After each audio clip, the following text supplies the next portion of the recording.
biz oldimizda turgan katta maqsadlarga faqat birgalikda sa'y-harakatlarimiz orqali erisha olamiz.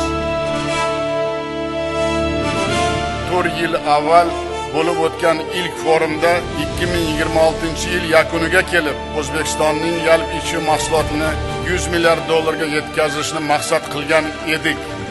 Jadal sur'atlarga o'sib borayotgan iqtisodiyotimiz bu yil 180 milliard dollardan oshishi kutilmoqda.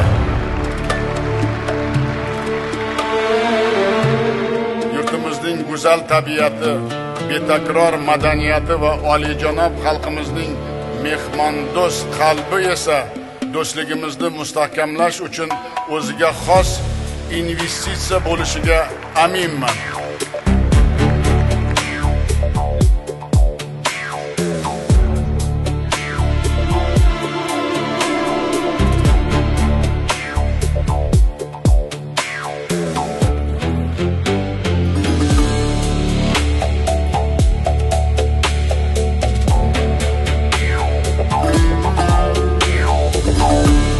Diyorimizga katta ishonch va g'oyalar bilan kelayotgan xorijiy sarmoyadorlarga yangi O'zbekistonning eshiklari hamisha ochiq.